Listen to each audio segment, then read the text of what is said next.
मित्रों नमस्कार। Doctor Neeraj Kumar show के इस अंक में आपका स्वागत है, अभिनंदन है।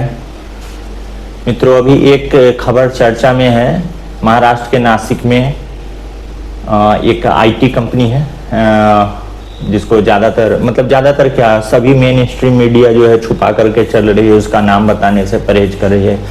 बात भी सही है, मेन स्ट्रीम मीडिया को डर भी रहता है, पैसा भी तो पाना है भाई। उनका तो काम धंधा ऐसे ही पैसा ले लेके चलता है बड़े बड़े कॉरपोरेट घराने से।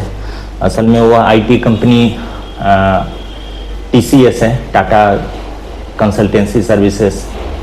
टाटा जो अपने देश का बहुत बड़ा एक ब्रांड है, जानते ही हैं, लगभग हर सेक्टर में, वो टेलीकॉम हो, वो डीटीएच हो, बस हो, ट्रक हो, बड़ी बड़ी एसयूवीज हो, जगुआर जैसी एसयूवी टाटा बनाती है, टाटा चाय, टाटा हर जगह टाटा।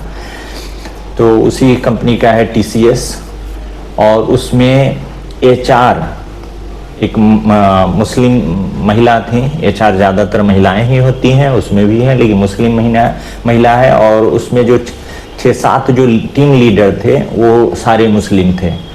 तो कुछ लोगों का कहना है कि कंपनी का क्या दोष है। अरे भाई, कंपनी का दोष कैसे नहीं है? आप सर से पांव तक, ऊपर से नीचे तक हायरार्की में ऊंचे पद पे सिर्फ मुस्लिम को रखेंगे और नीचे पद पे हिंदुओं को रखेंगे, खास करके महिलाओं को, तो शोषण होगा कि नहीं होगा? इसका ध्यान कौन रखेगा? एचआर आपने मुस्लिम महिला को बना के रखा है, उनका जब शोषण होता है, हिंदू महिलाओं को जब धर्मांतरण के लिए उन पे दबाव बनाया जाता है, उनके साथ हर ढंग की जाति होती है। और जब वो एचआर का क्या है, एचआर, मैंने भी एचआर से एमबीए किया। एचआर का मतलब ह्यूमन रिसोर्सेज।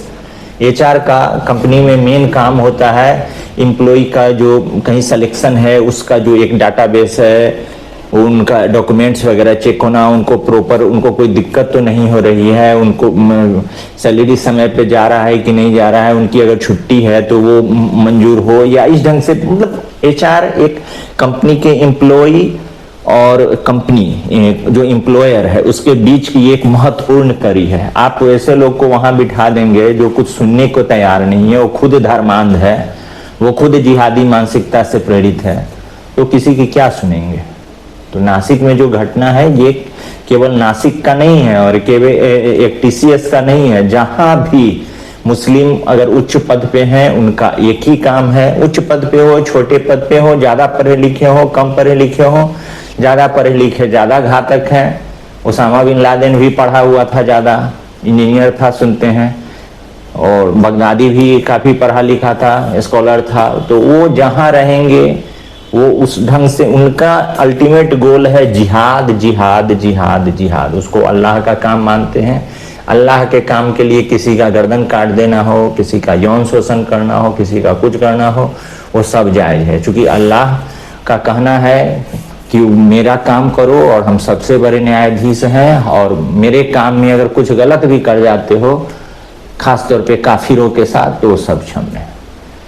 तो एक बहुत बड़ा मुद्दा है। हिंदुओं को एक तरफ से ईसाई मिशनरियां जो हैं प्रलोभन देकर, छल प्रपंच का सहारा लेकर उनको मतलब धर्मांतरित कर रही है। इधर आप ये मुसलमानों का अलग से वो जिहाद और वो धर्मांतरण चल रहा है। तो स्थिति कुल मिलाकर नाजुक है।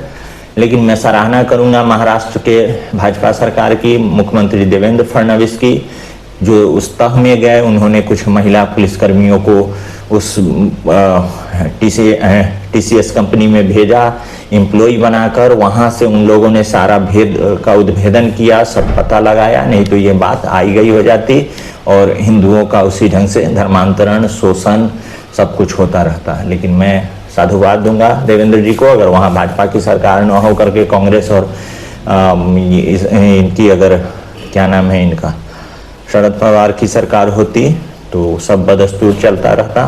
क्योंकि शरद पवार की बेटी सुप्रिया सुले हैं, उन्होंने खुद एक ईसाई से शादी किया है और एक मात्र पुत्री है। तो समझिए कि शरद पवार का अगला जनरेशन वो ईसाई ही हो गया। और लेकिन वो मराठा का बात करेंगे, मराठी अस्मिता, फलना ठिकना, जैसा आपका तमिलनाडु में चलता है ज़्यादातर। वहाँ तमिल अस्मिता, तमिल भाषा की लड़ाई लड़ने वाले जो योद्धा हैं वो सारे ईसाई हैं। और उनको हिंदी से बड़ा परहेज है। हाँ, इस मतलब अंग्रेजी उनको बहुत पसंद है, उर्दू तो उससे भी ज़्यादा पसंद है, वह हिंदी से जो है तमिल अस्मिता पे घात लग जाता है। वही हाल महाराष्ट्र का भी है। मराठी अस्मिता, मराठी मानुस, और जब कोई मुसलमान हुड़की दे देता है तो छुप के बैठ जाते हैं। मुसलमान तो वहाँ खुलेआम कहते हैं कि हमसे मराठी बुलवा के दिखा दे अगर बाप का बेटा है तो सारा जोर जो है हिंदुओं पर, हिंदी पे यही चलता है। और ये कॉर्पोरेट, ये कोई नई बात नहीं है, जहाँ भी वो तो प्रैक्टिकल मेरा देखा हुआ है। मैं हैदराबाद में एक डेंटल इक्विपमेंट बनाने वाली कंपनी के ट्रेनिंग में गया था। वहाँ ऊपर से नीचे तक मुस्लिम मतलब वो एम्प्लॉयर ही मुस्लिम था, कट्टर मुस्लिम, सारे स्टाफ उसने मुस्लिम रखे थे। इतना बड़ा डिस्क्रिमिनेशन हमारे साथ हुआ कि उस समय जब हम लोग ट्रेनिंग में गए थे तो दशहरा और ईद बिल्कुल आस पास में ही था, 1-2 दिन का फर्क था।